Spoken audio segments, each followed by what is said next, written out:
다윗 왕국의 보호에 대한 내용이 1977페이지 가로 없는 4번 다윗 왕국의 보호 11장부터 24장까지인데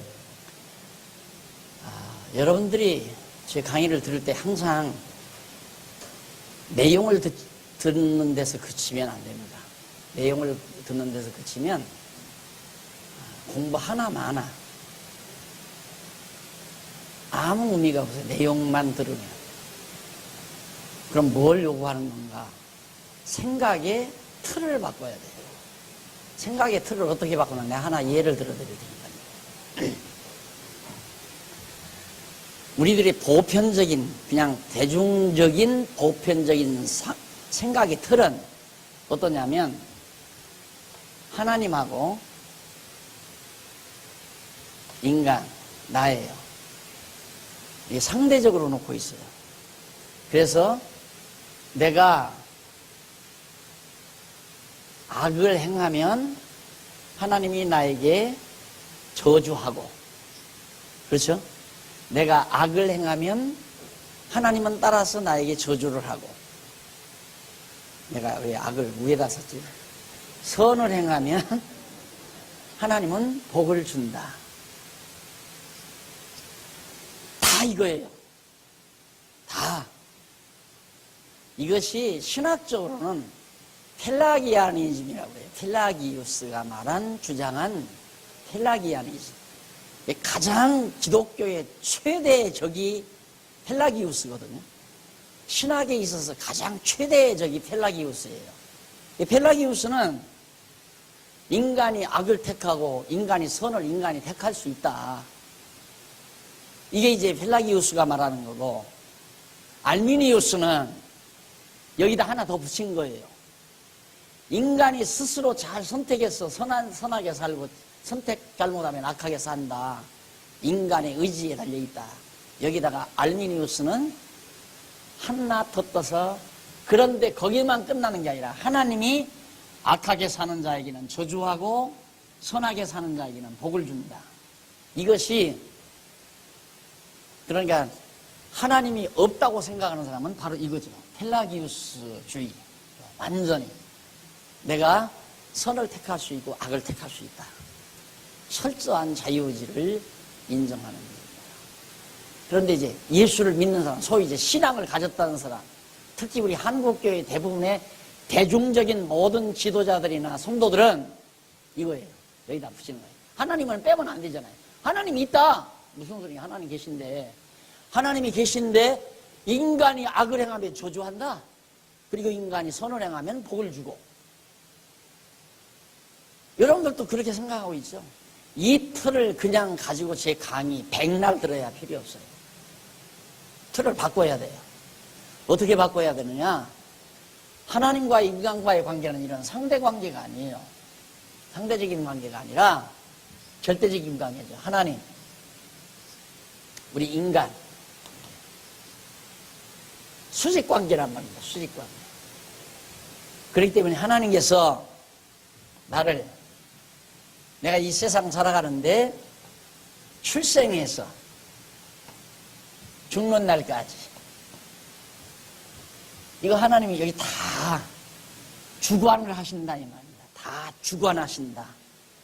주관하시는데 모두 다 출생할 날 때도 정해놓으시고 죽을 때도 정해놓으시고 살아가는 과정도 다 작정해 놓으셔서 하나님이 절대적으로 다 주관 섭리해 가신다. 이 틀로 바꿔야 된다 이 말이에요.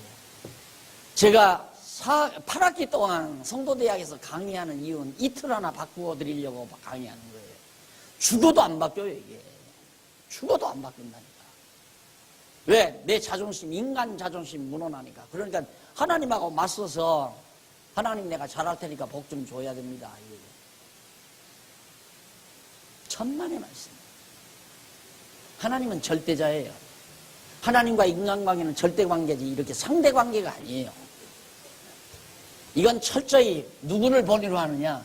인간 본위, 즉 인본주의적 사고방식이에요. 인본주의적 사고방식. 이건 완전히 신본주의죠.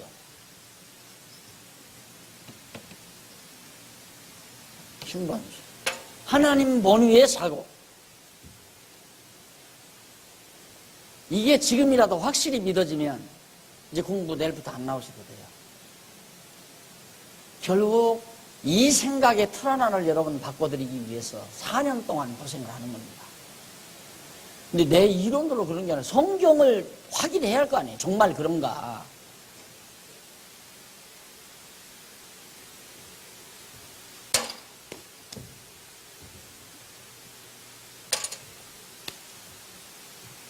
나쁜 짓 하는 사람 저주받을 것 같으면 이 세상 저주 안 받을 사람이 누구예요? 전부 다 저주받아 죽어야죠. 네? 나쁜 짓 하는 놈들이 더 잘 샀는데 뭐. 니체의 고민이 그거 아니었어요? 세계대전 일으켜서 지난번에 말씀드렸지만 그 막 수만 명, 수십만 명을 지하 탱크에다 집어넣고 질식사, 가스 집어넣어서 막 질식사 시킨 그런 세계대전의 원흉인 독일이 경제 대국 아니에요. 일본은 근대에 세계대전 일으켜서 얼마나 잔인무도하게 한국을 비롯해서 중국, 동남아 일대 많은 사람들을 고통을 주고 무자비한 학살을 감행하고 그런데 1등 경제 대국이에요. 미국 다음이에요. 미국 다음. 벌써 저주받아서 죽어버렸어야죠. 지은 게 제대로라면. 그냥 그대로 동해바다에 푹 가라앉아서 몽땅 씨를 말려버려야 해요. 나도 인간 정서는 그래야 내가 직성이 풀리겠어요. 나쁜 놈들이 아니에요. 진짜 하나님 한 거예요. 세상에 악인들에게 벌 준다면 벌 안 받고 살면 누워있어 다 천벌 받고 살지. 그런데 말도 안 되는 이런 생각의 틀을 그냥 가지고 성도들도 그렇게 신앙생활하고 있고 가르치는 자도 그렇게 가르치고 있고 그게 무슨 기독교예요. 불교, 이제 유교나 똑같죠. 적선을 쌓아라, 선을 쌓아라, 덕을 쌓아라. 그래야 복이 들어온다. 똑같은 거 아니에요? 그러니까 이놈의 나라가, 죄송해요. 이 나라가 유교 문화권, 유교 문화와 불교 문화가 범벅진 바탕에다가 기독교를 받아들이니까 이런 틀을 가질 수가 없죠. 성경은 지금 이걸 말하는데 영원전 창세 전에 벌써 다 그리스도 안에서 모든 일을 작정해 놓으시고 작정해서 마지막 세상 종말까지 시작할 때 끝을 정해놨다. 내가 이사야서에 나오잖아요.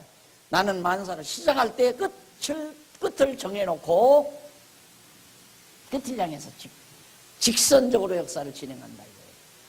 그래서 학술적인 용어를 쓰면 기독교 역사관은 직선적 역사관이다. 해겔의 역사관은 정반합의 역사관이에요. 정반합. 우리는 직선적인 것.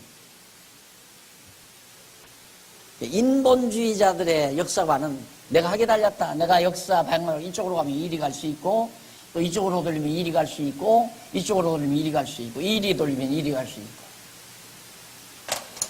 그게 인본주의적인 역사관이에요. 우리 기독교 역사관은 직선이에요. 직선. 하나님이 정하신 뜻대로 역사가 진행돼요. 자, 이걸 염두에 두시면서 11장부터 보십시다. 다윗 왕국의 보호. 그런데 자, 이거 보세요. 하나님께서 보호하는데 11장부터 19장 8절에 보면 다윗 왕가의 비극이 일어나요. 타락과 비극. 다윗 왕국 이때 완전히 몰살시켜버려야 돼요. 인간의 행위대로. 이런 생각의 틀대로라면 다윗 왕국은 그냥 예수가 나오든 말든 이 땅 위에 다윗의 자손으로 예수가 오든 말든 다윗 가문은 완전히 몰사죽음을 해버려야 돼요. 이 타락으로만. 하나님께서 왜 다윗 왕국을 형통케 하시면서 하필 다윗 왕가가 타락하는 모습이 앞부분에 이렇게 나오게 기록하게 하셨을까? 이거 지우라고. 이게 아니다 임마. 인간들아, 이게 잘못된 틀이다. 이거다. 내 정한 뜻대로 한다 이 말이에요. 타락했든 말든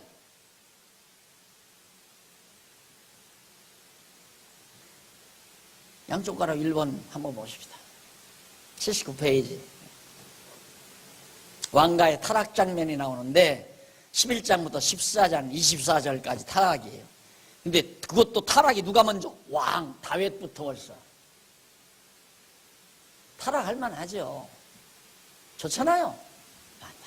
주변 나라에서 막 해마다 조공 들어오지, 막 차고 넘치지, 황금으로 집 지어놓고 사니 살판 나섰죠. 어떻게 타락하는, 무슨 범죄를 하나 11장에 나오는데 내가 늘 말하듯이 우선 1절에 보면 다윗이 보낸 요압과 군대들이 암몬 자손을 쳐서 진멸을 합니다. 예, 요압은 다윗 왕의 군장이죠. 군장 요압이 바로 이쪽 서쪽에 있는 암몬 군대하고 또 대치를 했어요. 근데 쳐서 다 진멸해 버렸어요. 다윗 왕국이 승리를 한 거죠. 그런데 문제는 2절에 나옵니다. 1981페이지. 저녁 때 한번 읽어봅시다. 저녁 때 다윗이 그 침상에서 일어나 왕궁 지붕 위에 거닐다가 그곳에서 보니 한 여인이 목욕을 하는데 심히 아름다워 보이는지라. 다윗이 보내어 그 여인을 알아보게 하였더니 고하되 그는 엘리야브 딸이요 햇사람 우리야의 아내 밧세바가 아니니이까. 그 여자의 이름은 밧세바고 우리야의 아내이고 햇사람 엘리압의 딸입니다. 신하면서 와서 그렇게 보고를 했어요. 다윗이 사자를 보내가지고 신하를 보내가지고 저를 자기 데려와라. 참 이쁘다. 데려와라. 그렇게 해서 일 저지른 거 아니에요. 하룻밤 사이에 아이를 가진 거예요.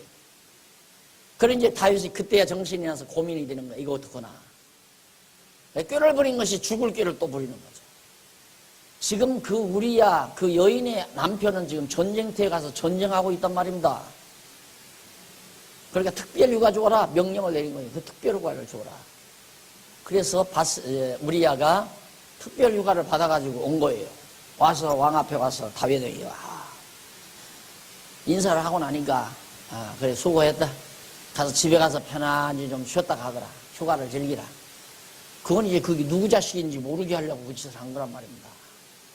그런데 이놈의 신하가 이 우리야가 죽어도 안 가는 거예요. 지금 내 부하들 동료들은 지금 전쟁터에서 생명을 내대고 싸우는데 내가 어떻게 이 국가의 중차대한 사명을 걸머쥐고 가정에 돌아가서 사랑하는 아내와 편안한 시간을 보낼 수 있습니까? 절대 안 합니다. 죽어도 안 가는 거예요. 그러니 다윗이 계획이 다 끝났잖아요. 서가 고집을 꺾을 수 없으니까 편지를 하나 다 쓴 거예요. 요놈 우리야 요놈 가거들랑 아주 가장 치열한 적진 속에 집어넣어라. 그래서 죽도록 해라. 그래서 그 편지를 써서 우리한테 주니까 이 병신 같은 우리야는 그걸 가지고 가는 거예요. 가서 갔다가 상관에게 자기 장군에게 딱 갖다 주니까 장군이 이거 보니까 너 뭐 큰 제자였구나. 네, 왕이 알았습니다. 그러고는 편지대로 적군에 보내서 죽여버렸잖아요. 죽은 다음에 그 밧세바 여자 자기가 데려온 거예요. 이대로라면 지금 이대로라면 절대 이게 아니라니까. 그런데 다 이렇게 가리키는 거 어떡하느냐 이 말이에요. 절대 아닌데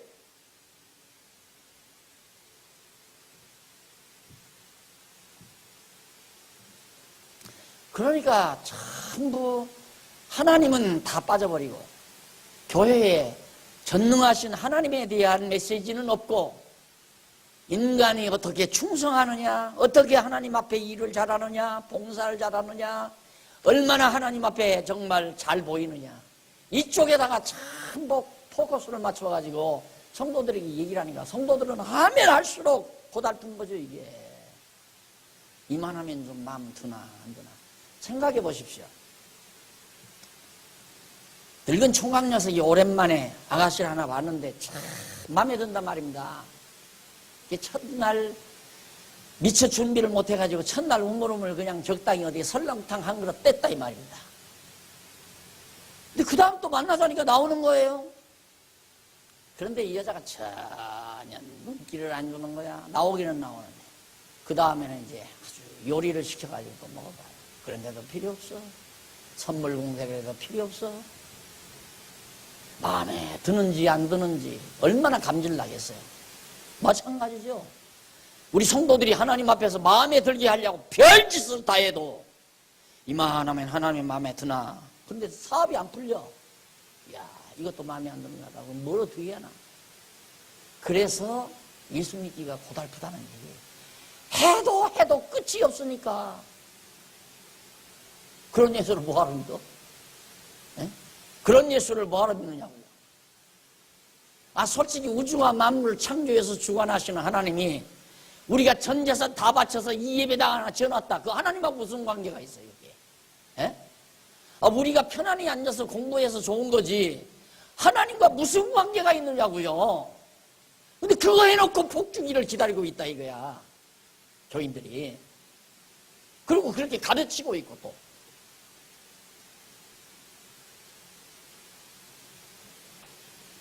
아니잖아요. 그런 나쁜 놈이 어디 있어요. 멀쩡한 남의 아내를, 그것도 자기의 부하, 전쟁터에 나가서 지금 전쟁하고 있는 그래 군인의 아내를 그렇게 그런 식으로 무참하게. 차라리 그래도 목숨은 살려줘야지. 야, 네 아내 이쁜데 내가 데리고 살아야 되겠다. 너는 다시 하나 얻어. 차라리 그렇게 하든가. 왜 죽이기를? 자기의 죄를 감추려고. 나쁜 놈이에요. 다윗. 아주 나쁜 놈이에요. 그런데도 저주 안 받잖아요. 잘 내어놔라. 왜? 하나님이 그렇게 정해놓으셨습니다. 딱 정해놓으셨습니다. 그럼 왜 하나님께서 우리아의 아내를 얻어 살도록 하나님 왜 그렇게 다윗의 생애를 왜 정해놨나? 네 의롭고 깨끗해서 이렇게 되는 거 아니야? 그거 깨닫게 하려고. 네? 우리가 하나님의 나라 백성 돼가지고 하나님 백성으로 천국 가는 게 우리 공로로 가는 줄 알면 안 된다 이 말입니다. 더럽고 치사하고 아주 추악하지만 하나님께서 은혜로 우리를 천국 보내는 거지 자기 깨끗해서 가는 거 아니에요. 자식이 부모한테 효도해야만 자식입니까? 아니에요. 부모 호주머니 다 몰래 호주머니에서 돈 꺼내다가 다 용돈 쓰고 아버지 논문서 갖다가 다 탕진하고 그래도 그놈 누구예요? 그래도 그놈 아들이야. 아들은 아들이에요. 아버지 말 잘 들어야만 아들이 아니라 그러면 그놈이 철든 다음에 진짜 아버지한테 잘못된 놈이 진짜 효도가 되는 거예요. 아버지는 정말 내가 이렇게 잘못했는데도 여전히 나를 미워하지 않고 이렇게 사랑으로 나를. 우리 교회 장로님이 있는데 항상 그 얘기를 가끔 해요. 아버지하고 참 싸움을 많이 했대요. 그리고 아버지 거 많이 이렇게 갖다가 용돈 쓰고. 근데 어느 날 들켰다는 거예요. 도망쳐버렸대요. 친척집에 도망가가지고 하니까 아버지가 온다고 그래. 이제는 죽었다 싶어가지고 뱃놀 뒤에 가서 꼭 숨어 있었다는 거야. 이제 붙들리면 죽으니까 아버지한테. 그래서 딱 오더니만 얘야 피곤하지? 배고프겠다. 가자. 그 뒤부터 아버지가 너무너무 존경스럽다. 하나님이 그거예요. 이렇게 추악하고 더럽고 치사해도 하나님이 그거 다 덮어버리고 정하신 뜻 따라 다 이렇게 인도하시고 주관하시고 섭니다. 그거 깨닫게 하려고 다윗을 저 함정 속에 집어넣은 거예요. 하나님께서. 다윗이 그 함정에 안 들어갔으면 시편이 어디에서 나와요? 6, 70편이 넘는 이 방대한 시편 찬양이 어디서 나오느냐고요. 거기서 찬양이 터지는 거예요.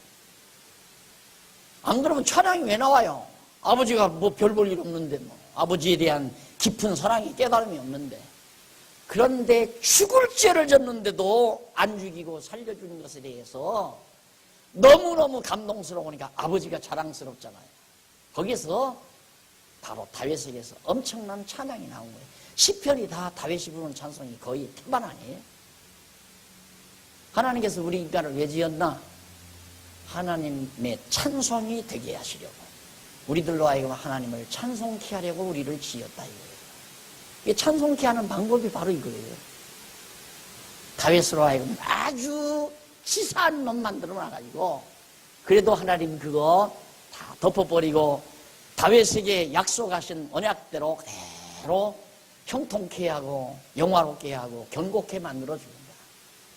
다윗은 할 말이 없죠. 그래서 다윗이 지은 시 중에 여호와께서 우리의 죄를 살피신다면 누가 주 앞에 설 자가 있사오리까. 그러면서 사유하심이, 이렇게 더러운 죄를 다 사해서 용서하심이 누구에게 있는가? 내게 있는 게 아니라 주님께 있으면, 주께 있으면, 여호와 하나님께 있으면, 왜? 나로 여호와를 경외케 하려 하심입니다.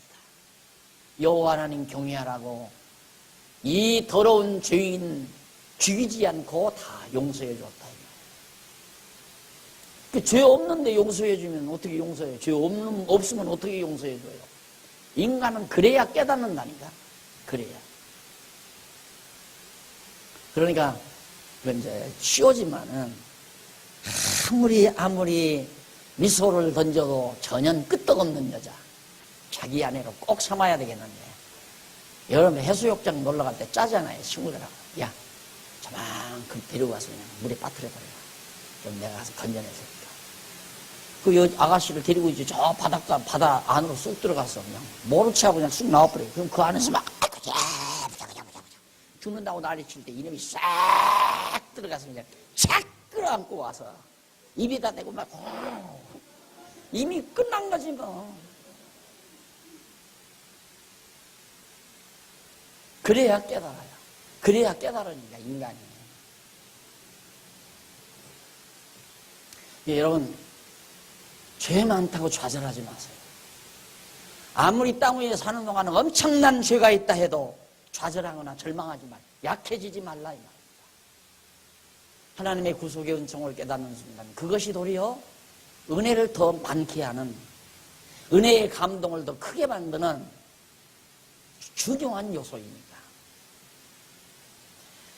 그래서 다윗이 우리아의 아내 밧세바를 데려오게 해서 통간을 하고 다윗이 자기 범죄를 숨기려고 우리아를 귀가시켜서 결국 마지막에는 요압을 시켜 우리아를 전쟁터로 보내 죽게 만드는 것이 21절까지 나옵니다. 자, 그리고 넘어가서 1985페이지 22절로 25절에 보면 다윗이 밧세바의 남편인 우리아가 전사한 소식을 듣습니다. 밧세바 아내 남편 우리아가 죽었소 하는 소식을 다윗이 듣고, 밧세바가 남편 우리아를 장사한 후에, 참 이 여자는 행제했죠. 다윗 왕의 왕후가 됩니다. 떡 안으로 처가돼요.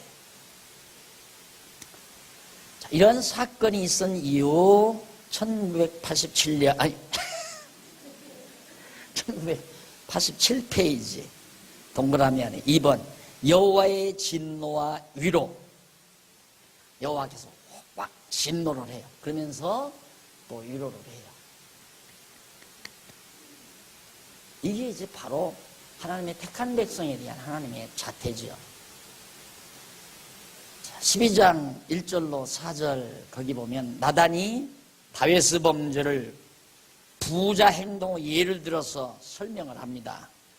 나단 선지자가 다윗에게 와서 99마리 가진 사람이 하나 있는데 99마리 양을 가졌는데 몇 마리 가지고 있는 그 주인에게 100마리 채우게 한 마리 달라 이랬다는 얘기죠.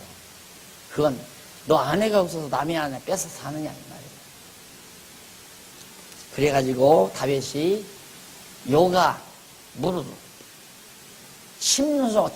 침상의 요가 눈물에 젖도록 하나님 앞에 눈물을 흘리면서 자복하는 내용이 시편에도 묘사되고 있고, 자, 5절로 15절 88페이지 나단이 다윗의 범죄를 책망하며 될 일을 말하고 떠납니다. 앞으로 되어질 일을.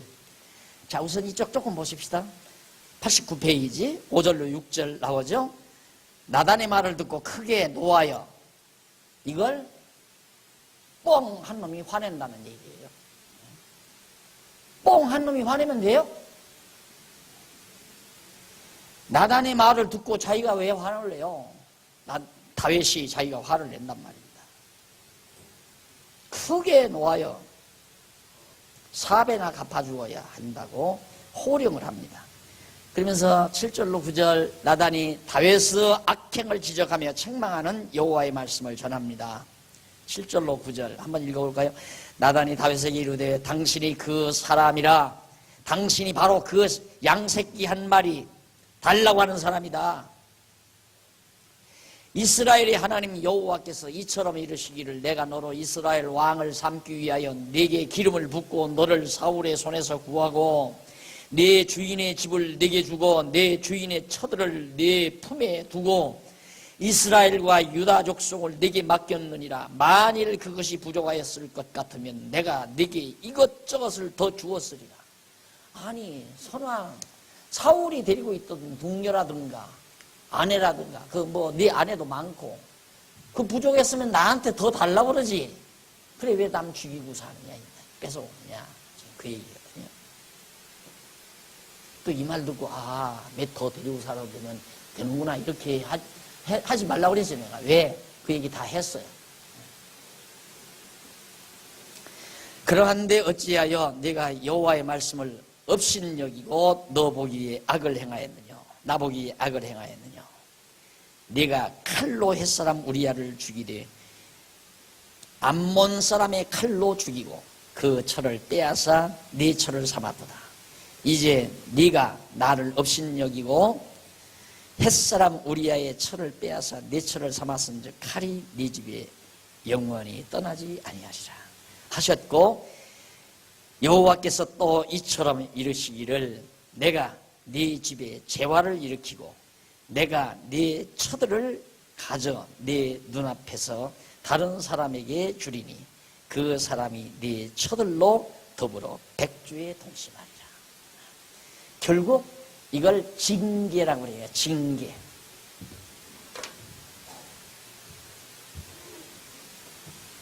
보응과 징계가 달라요. 보응은 불택자, 징계는 택자. 이건 뭐냐, 보응이란 아야 멸망시키려고, 영원한 멸망을 시키기 위한 거. 이것은 깨닫게 하려. 달라요.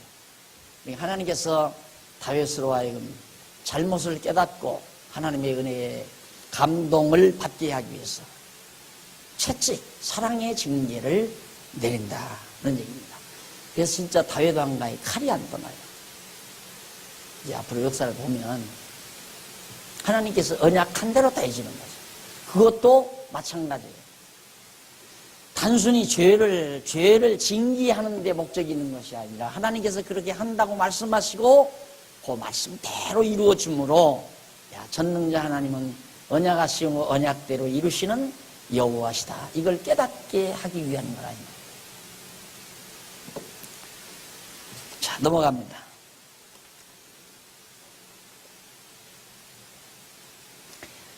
(16절로) 23절 91페이지 여호와께서 예고대로 밧세바가 낳은 아들이 죽습니다. 처음에 잉태했던 그 아들을 죽어버려요. 밧세바가 아들을 낳았는데 그 다음 위로를 합니다. 24절로 25절에 그 위로할 거 뭐 있어요? 어떻게 보면 못된 놈인데, 그런데 하나님께서 밧세바를 위로하고 동침하여 없어서는 안 될 참 중요한 아들을 하나 낳는데 그게 솔로몬을 낳는 거예요. 그럼 이걸 방법론적으로 해석을 하자면, 여러분 본처하고 살면서 아들 낳았댔죠. 다 쓸모가 없습니다. 다 다 쓸모가 없는 거고, 어느 이쁜 여자 유부녀라도 그냥 남편이 그 어떻게든지 사람 시켜서 죽여버리고 그 안에 데리고 살아야 똑똑한 놈 나오고 괜찮은 새끼가 나옵니다. 그래야 그렇게 가르쳐야 할 거 아니에요. 성경이 그랬으니까. 그게 성경대로 가르치는 겁니까? 이게 성경에 있는 대로 가르쳤다고 해서 성경대로가 아니에요. 성경의 전체적인 맥을 탈출해서 가르치면 그건 완전히 엉망이 되어버리는 거란 말입니다. 그래서 가장 위험한 게 인물설교예요. 인물설교. 요셉의 신앙, 아브라함의 신앙, 아브라함의 성공 비결. 이게 전부 지금 내가 얘기했는데 다윗의 성공 비결 어떻게 해야 돼요? 여러분 성공하려면 번처하고만 살아서는 안 됩니다. 이래야 될 거 아니에요. 그래야 성경대로 될 거 아니에요.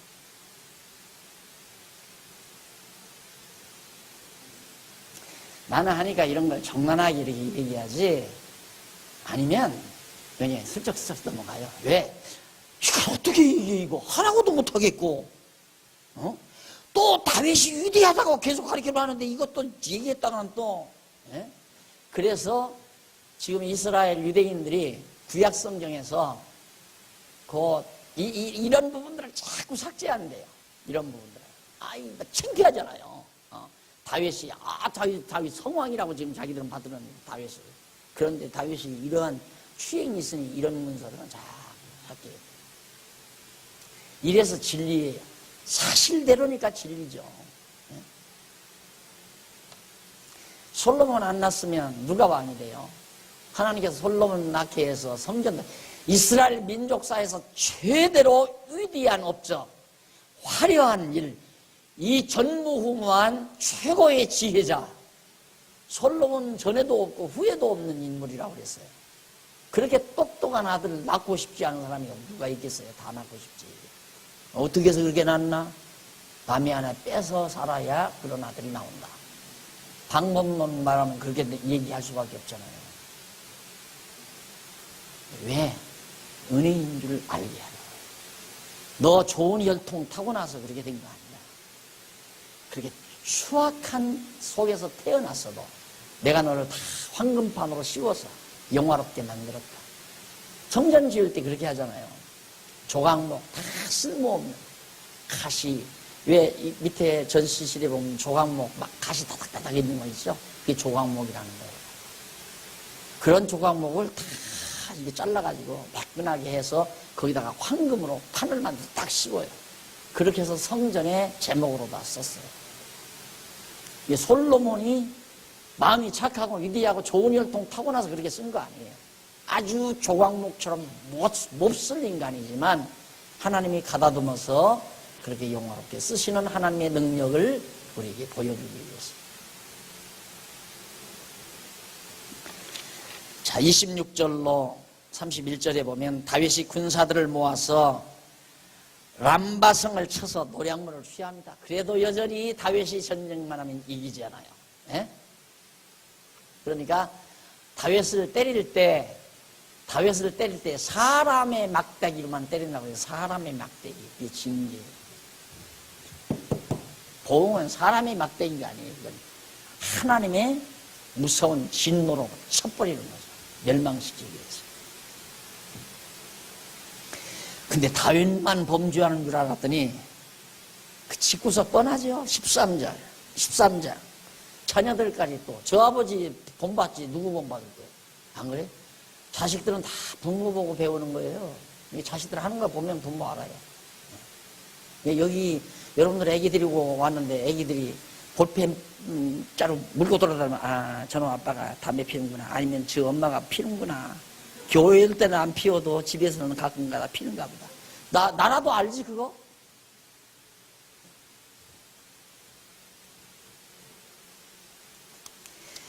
다윗의 아들 암논이 있는데 이런 망신이 어디 있어요? 자기 누이 다말을 연애를 해요. 다말을 자기 누이를 연애한단 말입니다. 또 있어요.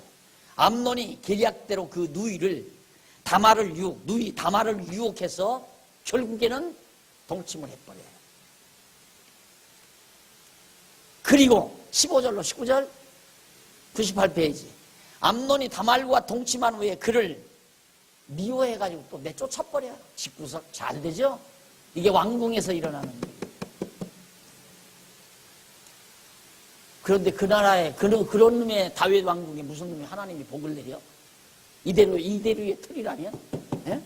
그냥 저주를 내려야지. 그냥 하늘에서 불비락이라고 내려서 그냥 완전히 왕국 박살 내버리고 다윗도 그냥 완전히 그냥 불구덩이 속에서 죽어버리기만 해요. 자식들이 그냥 종자를 다 말려버리고. 하나님 그렇게 안 해요. 절대. 다말을 오라비 압살롬이 위로함으로 다말 쫓겨난 이제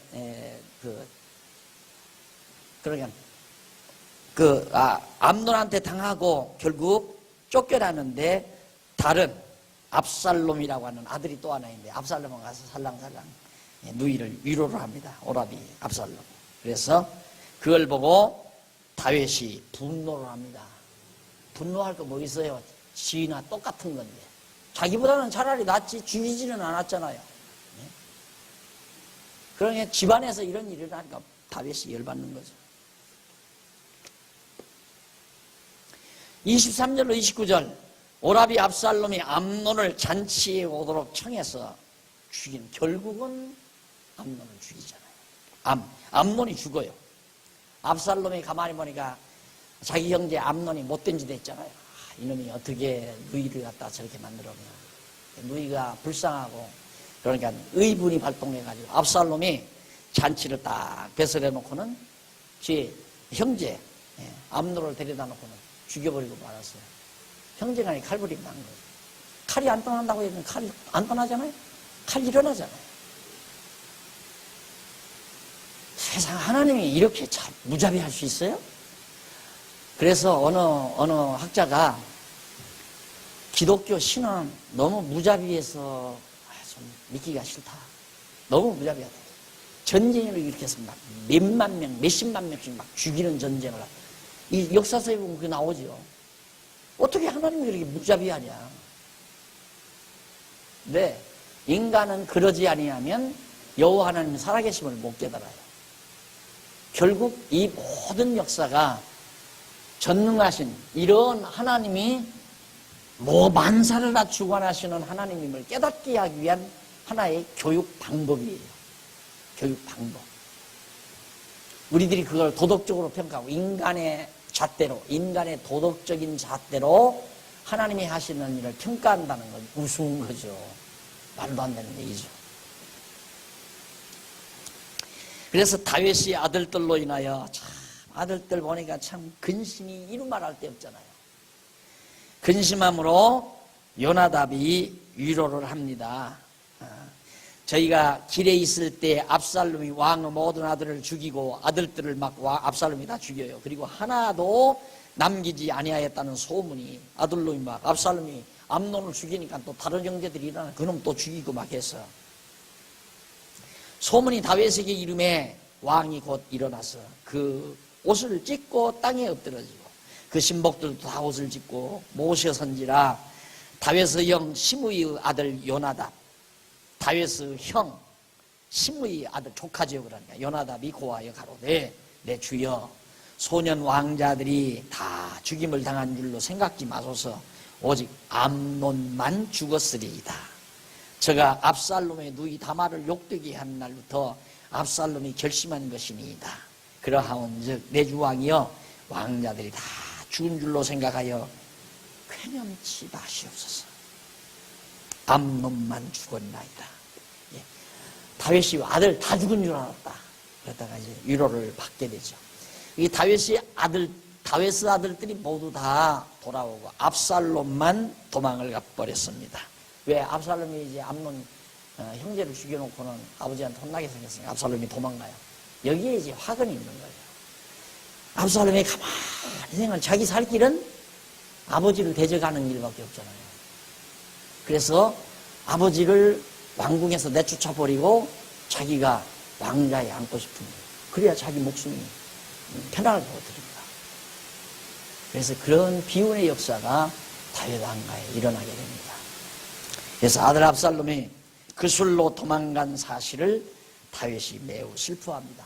다윗이 압살롬이 잘못은 했지만 자기 아들 압살롬이 도망갔다는 사실을 듣고는 아들이 보고도 싶고 불쌍하기도 하고, 그래서 결국 다윗이 매우 아들 때문에 슬퍼했다. 14장 1절로 3절. 요압이 압살롬을 데리고 오려고 여인에게 계략을 알려줍니다. 가서 압살롬을 데리고 와라. 요압 장군이. 계략은 뭐냐면, 수레야의 아들 요압, 이건 군장이에요. 왕의 마음이 압살롬에게로 향하는 줄로 알고 드고아에 보내어 거기서 슬기 있는 여인 하나를 데려다가 이르되, 청컨대 너는 상주된 것처럼 상복을 입고 기름을 바르지 말고 죽은 사람을 위하여 오래 슬퍼하는 여인같이 하고 왕께 들어가서 여차여차히 말하고 한 말을 그 입에 넣어주니라. 할 말을. 이 요압 장군이 가만히 보니까 왕이 자꾸만 압살롬에게 마음을 보낸단 말입니다. 우리 나라를 다스리는 왕, 또 자기가 군장이니까 온전히 자기에게 마음을 좀 줘야 되는데 아들 압살롬에게만 자꾸 마음을 보내니까 요압 장군이 기분 나쁘잖아요. 그래 여인 하나를 딱 선택을 해가지고 상복을 입고 여자한테 상복 입고 오래도록 슬퍼한 여자처럼 만들어서 위장을 시켜가지고 이제 왕궁에 보내서 가서 왕에게 할 말을 다 얘기해 주세요. 꼭 이대로 얘기를 해라.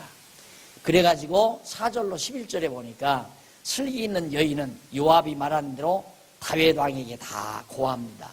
뭐라고 고했는가? 그 4절 한번 보실래요? 드고와 여인이 왕께 고할 때 얼굴을 땅에 대고 엎드려 가로되, 왕이여 도우소서. 왕이 저에게 이르되 무슨 일이냐? 대답하되, 나는 참 과부입니다. 남편은 죽고 아들 둘이 있더니 저희가 들에서 싸우라 말려 사람이 아무도 없으므로 저가 이를 쳐 죽인지라. 온 족속이 일어나서 왕의 계집종 나를 핍박하여 말하기를 그 동생을 죽인 자를 내어놓으라. 우리가 그 동생 죽인 자를 죄 갚아 저를 죽여 사자 될 것까지 끊겠노라 하오니, 그러하온즉 저희가 내게 남아있는 숯불을 켜서 내 남편의 이름과 씨를 세상에서 끼쳐두지 아니하겠나이다. 자기는 남편 죽었는데 아들만 둘 있는데 아무도 없는 들판에서 아들 둘이 싸우다가 하나를 쳐주겠다. 아들 하나 남았는데 형제 쳐죽인 죄로 동네 사람들이 다 그 아들마저 죽이려고 합니다. 남편 죽었지 아들 둘 죽어버리면 우리 집안 씨가 다 말라버립니다. 이걸 어떻게 해결해야 됩니까? 하는 얘기죠. 왕이 여인에게 가로되 네 집으로 가라. 내가 너를 위하여 명령을 내리리라. 드고와 여인이 왕께 고하되 내 주 왕이여, 그 죄는 나와 내 아비의 집으로 돌릴 것이니 왕과 왕위는 허물이 없으리이다. 왕이 가로되 누구든지 내게 말하는 자를 내게로 데려오라. 저가 다시는 너를 건드리지 못하리라. 어느 놈이든지 내 명령대로 안 하면 당장 나한테 데려와라. 여인이 가로되 청컨대 왕은 왕의 하나님 여호와를 생각하사 원수 갚는 자로 더 죽이지 못하게 하옵소서. 내 아들을 죽일까 두려워하나이다. 왕이 가로되 여호와의 사심을 가리켜 맹세하노니 네 아들의 머리카락도 하나라도 땅에 떨어지지 못하리라. 네 아들 살려준다 약속을 했어요. 그리고 나서 12절로 17절 보니까 여인이 압살롬을 돌아오게 하자고 다윗에게 간청을 합니다. 서령 압살롬이 암논을 죽였다 하더라도, 형제 암논을 죽였다 하더라도 그 압살롬을 죽여서 되겠습니까? 근데 바로 앞에서 왕이 죽이지 못하게 한다고 그 여인이 거짓말하는 거에 대해서 확답을 했잖아요. 그러니까 다윗이 여인에게 너 그 말 시킨 배우가 누구냐 물었어요. 누가 너한테 그렇게 말을 하더냐, 말을 시켰느냐. 할 수 없이 말해야 될 거 아니에요. 요압 장군이 그러던데요. 그래가지고 요압이 있는 것을 확인을 합니다. 그리고 21절로 24절 다윗이 요압에게 도망간 압살롬을 데려오도록 허락을 합니다. 다윗이 요압 장군에게 너 가서 그럼 가서 압살롬 아들 도망간 압살롬 데려오라. 그렇게 됐는데 왕가의 비극이 또 하나 일어납니다. 가서 데려오라고 그랬는데 14장 25절로 19장 8절까지 아까 말한 대로 그 압살롬이 아버지를 반역할 줄이야 누구가 알았습니까? 아버지 내쫓고 자기가 왕자리 앉으려고 하는 거예요. 압살롬. 그래서 그 반역 장면이 14장 25절로 15장 12절까지 나와요. 25절로 27절을 보면 압살롬이 아름다운 인품과 가족 상황에 대해서 아주 잘생겼대요. 그러니까 그 화가들이 그 상상도로 그 압살롬 그린 거 보면 아주 머리도 잘생겼고요. 너무너무 미남으로 생겼고요. 그리고 머리가 너무너무 좋아요. 쫙 뒤 등까지 쫙 그렇게 잘생겼는데 이놈이 그 미남 노릇을 해가지고 많은 사람을 유혹해서 다 자기를 따르게 만든 거예요. 다윗 왕에게 가는 백성들의 마음을 다 자기에게로 돌려놨다. 그래서 압살롬이 요압을 통하여 다윗 왕을 만나서 결국 이제 다윗 왕이 일단 입맞춤을 했어요. 부자상봉을 했단 말입니다. 하고 나서 1절로 15장 1절로 6절에 보면 다윗의 아들 압살롬이 친절로 백성들의 마음을 하나하나 도둑질합니다. 여러분 이게 굉장히 무서운 겁니다. 사람의 마음을 도둑질하죠. 왕으로 모시는 백성들이 다윗을 왕으로 모시는 그 마음을 전부 도둑질을 해요. 뺏어가요. 어떻게? 왕궁에 또 앉아있는데 다윗은 백성들이 뭐 재판하러 뭐 건수 있어서 오잖아요. 그러면 입구에 서서 딱 전부 자기가 다 해결해 주는 거예요. 자기가 다 선신들. 이게 백성들의 마음이 점점 다 압살롬에게로 돌아가는 거예요. 점점. 그래가지고 7절로 12절로 보면 압살롬이 다윗 왕을 속여가지고 헤브론으로 가서 반역을 합니다. 백성들 다 동원해서 헤브론이라고 하는 그 예루살렘에서 조금 떨어진 곳이 있어요. 거기 가지고 압살롬 만세 불러버린 거예요. 왕 된 거지. 그다음 왕 됐으니까 그 물이 거느리고 이제 다윗 궁으로 다윗성 궁으로 쳐들어올 거란 말입니다. 다윗이 어떻게 하겠어요? 왕궁 비고 도망을 쳐요. 밤에 그 성 뒷길로 해서 구멍길로 해가지고 뺑소니를 치고 말아요. 비참한 역사가 이루어지는 거죠. 자, 그래서 결국 다윗이 순환을 겪습니다. 다윗 왕이 15장 13절로부터 16장 14절까지 순환을 겪는데 어떤 순환이냐면 다윗 왕이 백성들과 압살롬의 반역을 피해서 도망을 가고 도망가다가 다윗 왕이 가드인 입대의 충언을 듣고 함께 광야로 도망을 갑니다. 가드 사람 입대라고 하는 사람의 충언이 주어지는데 그 충언 내용은 뭐냐면 한번 읽어보십시다. 그때 왕이 가드 사람 입대에게 이르되 어찌하여 너도 우리와 함께 가느냐? 너는 쫓겨난 나그네니 돌아가서 왕과 함께 네 곳에 있으라. 가드 사람 이때라는 사람이 다윗 왕을 따라요. 그러니까 다윗 왕이 가드 이때라는 사람을 가서 너 그냥 압살롬 섬기고 살아라 이 말이죠. 예. 너는 어제 왔고 나는 정처 없이 가니 오늘날 어찌 너로 우리와 함께 유리하게 하리요. 너도 돌아가고 네 동포들도 데려가라. 은혜와 진리가 너와 함께 있기를 원하노라. 다윗이 얼마나 신사적이에요. 하나라도 자기 따라오면 착하고 충성된 종아 하고 너야말로 진짜 나를 사랑하는 진정한 네 신하다 이럴 텐데 그게 부모의 심정인 것 같아요. 그냥 내가 이미 왕궁 내줬으니까 압살롬 그냥 섬기면서 왕 섬기면서 가서 살아. 너 딸은 무리들도 같이 데리고 가서 다 양보하잖아. 다윗은 사울왕 때부터 그렇게 양보를 잘하죠. 그 양보를 왜 그렇게 하는가? 양보하는 건 이걸 믿어야 양보가 나와요. 이걸 믿어야. 하나님이 정하신 대로 된다. 이걸 믿어야. 그러니까 아브라함이 처음에 땅 뺏기를 서로 이제 조카하고 할 때도 아브라함은 이미 가나안 땅 하나님께 약속을 받았지, 언약을. 근데 점점 조카하고 살면서 땅이 좁아요. 그러니까 조카하고 둘이 서서, 야, 안 되겠다. 만날 이거 나가기만 하면 너희들 목자하고 내 목자하고 싸움을 하니까 너하고 갈라서 해야 되겠다. 어디 택할래? 내가 우하면 내가 좌하고, 네가 좌하면 난 우할란다.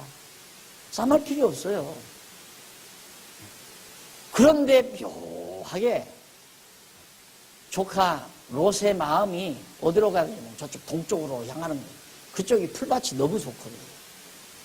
그러니까 나 그쪽을 택하랍니다. 그러니까 그냥 그대로 아브라함에게 하나님께서 허락하신 땅은 아브라함에게 돌아온 거예요. 다윗도 사울왕 죽일 수 있는 기회가 있는데 안 죽이잖아요. 왜? 하나님께서 이미 자기 왕의 기름 부어놨는데 내가 그때 왕 죽이고서 왕 될 건 뭐 있냐 이거예요. 내버려 둬도 나는 이미 하나님께서 왕으로 기름 부었으니까 왕 될 거고, 내가 안 죽여도 죽어야 될 사람 같으면 누구의 손, 이방인의 손을 빌려서라도 죽게 할 건데, 그래서 자기를 죽이려고 쫓아다니는 사울을 안 죽이고 그냥 놔두잖아요. 안 죽이고 지나가가, 야 이놈들아, 어른을 모시려면 똑똑히 모셔라 이놈들아 하고 저쪽 산에 올라가서 큰 소리 치는 거예요. 엠보가 배짱입니다. 여러분, 이 신앙이라는 게 얼마나 무서운 신앙이냐입니까? 좌절을 모르는 신앙이에요. 절망과 좌절이 없어요. 절대 굽힘도 없고, 절대로 부딪힘도 없고, 싫으면 그만두라 이거예요. 싫으면 그만. 여러분, 내가 그러잖아요. 여러분, 오기 싫으면 그만두라 이거야. 여러분, 안 온다고 하면 막 사정을 안 못 봤어요? 택한 백성, 나와 함께 주님의 몸된 교회를 세우기로 정해진 자는 오게 돼 있어요. 내가 뭐가 아쉬워서? 내가 아쉬울 게 없잖아요. 교회 세워서 어떻게 해? 성공하게? 이 교회 세워서 내 성공하려고 세우는 게 아니잖아요. 하나님께서 세워주니까 그냥 내 할 일, 내게 주신 은사 따라 일하는 거죠. 그러니까 얼마나 여러분한테 큰 소리 칠 것도 없고, 여러분들한테 사정할 것도 없고, 어떻게 보면 여러분이 손해겠죠. 그래도 내가 조금만 삐끼치면 그냥 당장 전화를 하고, 집사님 뭐 화났어? 보고 싶은데 왜 안 와? 그렇게 전화했으면 참 좋겠죠. 한 번 전화 한 번 못 들어봤죠. 지난번에 어느 권사님한테 하도 아쉬운 게 아니라 금방 뭔가 날짜적으로 이게 오해가 된 거예요. 중복이 돼가지고 뭔 일 하나가 이게 빨리 취소를 해야 되겠는데 언제 누구한테 연락할 길이 없어서 직접 내가 전화를 했더니, 아이고 목사님 행복해요. 그러니까 목사님이 웬일로 전화를 했느냐는 거예요. 안 아쉬워서 전화를 안 하는 게 아니라 할 이유가 없잖아요. 뭐하러 전화를 해요? 여러분들도 나한테 전화 안 하잖아요. 뭐 할 얘기가 있어요? 성경 다 가르쳐주고. 하고 싶으면 하고, 하기 싫으면 말고. 노이도 그렇죠. 노이 오고 싶으면 오고, 오기 싫으면 말고 가고. 뭘 그렇게 뭐 붙들어주고 이거 해줄게 와라. 그래서 어떻게 하려고? 오게 해서 뭐 하려고? 뇌물 주어가지고 오도록 하는 건 나중에 뒷국문에 더 빼먹 갔다는 거예요. 그거 아니에요? 내가 너 이거 해줄게 와라. 그 말은 내가 1,000원짜리 해줬으면 나는 너 뒤에서 5,000원짜리 빼먹을 거다. 이 계획이 있으니까 1,000원 주고 오라는 거지. 그건 기본 아니에요? 뭐 때문에 사람을 억지로 붙들어 가는다면 가라게 놔둬버리지. 안 그래? 누구 일인데? 하나님의 일인데. 이렇게 생각이 바뀌어지니까 그렇게 되더라니까? 남편이 속상하면 내버려 둬버려. 그래, 네 좋은 대로 한번 살아봐라. 배짱 내밀어요. 그렇게 막. 그렇게 배짱 있는 여자가 얼마나 매력이 있는데. 자꾸 기어들고 그냥 칭칭대면 징그러워요. 나는 그 얘기 많이 들었어요. 그 성경 공부 아내들이 하고 다니는데 남편들이 나한테 와서 그래요. 목사님, 왜요? 우리 아내가 달라졌어요. 뭐가? 나를 번치면 취한다니까요. 그렇게 자기한테 아쉬워서 그러던 게 그게 아니다 이거죠. 네 나하고 짝꿍져서 평생 살 사람 같으면 천하 없어도 너하고 산다. 이 배짱이 있으면 구태여 징징댈 필요 없잖아요. 늦게 들으면 그래 더 좋은 여자 있으면 한번 가봐라. 배짱 내밀고 사는 거지. 이 사고틀이 얼마나 사람을 사람답게 만드는 건데요. 진짜 서로 부담 안 주고 서로 부담 줄 거 없어요. 다음에 이용해 먹으려고 할 것도 없고, 이용하려고 할 것도 없고, 아쉬울 것도 없고, 내게 주신 것으로 족하고 그냥 사는 거고, 뜻과 생각이 같으면 같이 살아가는 거고, 뜻과 생각이 안 같으면 말아버리는 거고, 뭐 그렇게 뭐가 아쉬워서. 안 그래요? 여러분도 알잖아요. 교회 내가 어떻게 하는가 알잖아요. 즐겁게 하고 싶으면 하고, 하기 싫으면 말고. 어디 보면 연보도 하고 싶으면 하고, 하기 싫으면 말하라고 내가 그러잖아. 말아요. 하고 싶으면 안 하는 거야. 하기 싫은 걸 뭐하러 해? 몇만 년 산다고 왜 하기 싫은 걸 왜 해? 하고 싶은 거 하고 살기도 지금 바쁜 세상인데. 안 그래요? 그렇죠? 내 말이 10번도 맞는 얘기지. 하고 싶은 일 하고 살기도 바쁜 세상인데 하기 싫은 일을 왜 해요?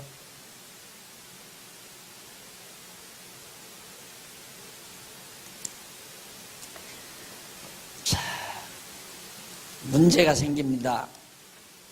다윗이 가드 사람 충언을 듣고 이제 그랬는데, 다윗이 성에서 메고 온 언약궤를, 아니, 이봐라. 광야로 도망을 가요. 도망을 가는데, 이게 뭐야? 24절.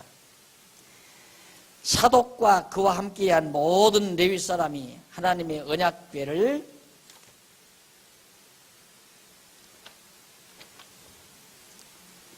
언약궤를 메어다가 내려놓고 아비아달도 올라와서 모든 백성이 성에서 나오기를 기다리더니 언약궤를 메고 지금 나가는 거예요.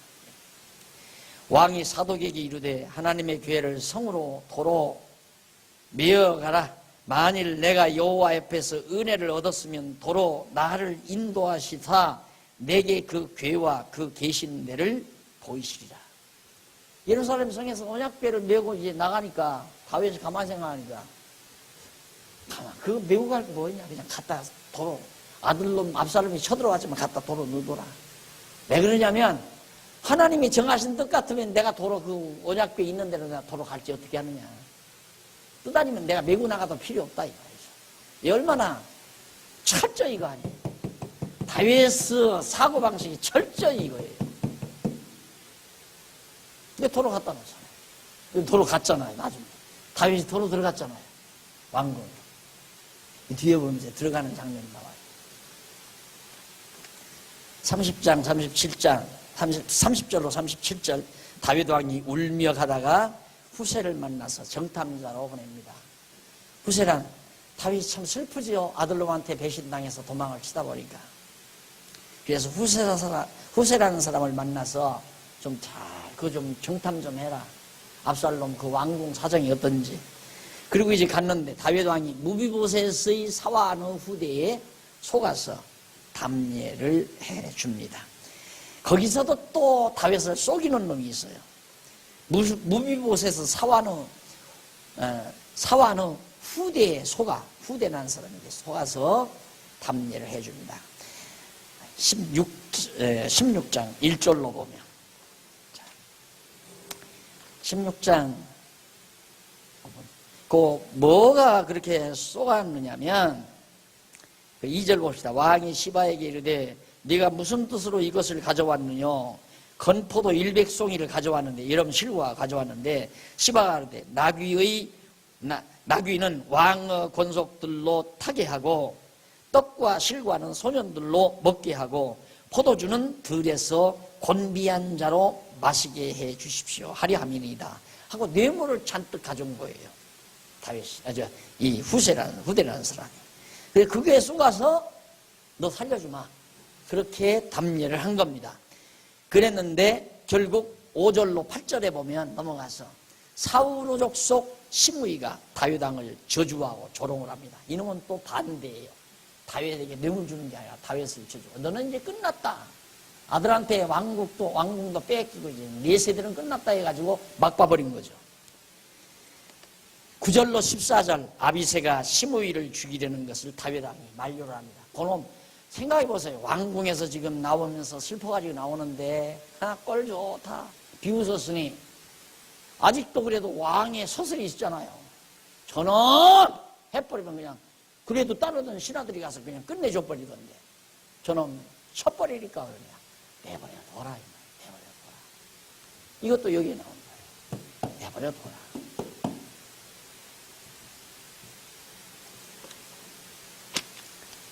급기야 압살롬이 이제 아버지 찾아서 죽여버리려고. 왕궁 뺏었으면 그냥 앉아서 망이나 노릇 하지. 아버지까지 죽여버리려고. 그것이 16장 15절부터 나와요. 다음 주 어떻게 압살롬이 아버지를 죽이려고 드나.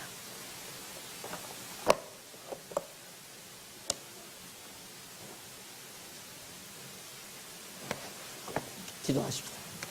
자비하신 아버지 하나님, 다윗 왕국을 작정하신 뜻대로 섭리하시는 하나님의 놀라운 섭리를 저희들이 다시 한번 살펴봤습니다. 여호와 하나님 살아계신 확실한 단서를 오늘 우리 함께 또 한 번 얻었습니다. 이 단서를 얻을 때마다 하나님 살아계심에 대한 확신을 갖게 하시고 살아계신 하나님 앞에서 사는 자세, 여호와 하나님 경외하기를 배우는 슬기롭고 지혜로운 자세를 우리 모두 가질 수 있도록 역사하시옵시기를 비오며 예수님 이름으로 기도드립니다. 아멘.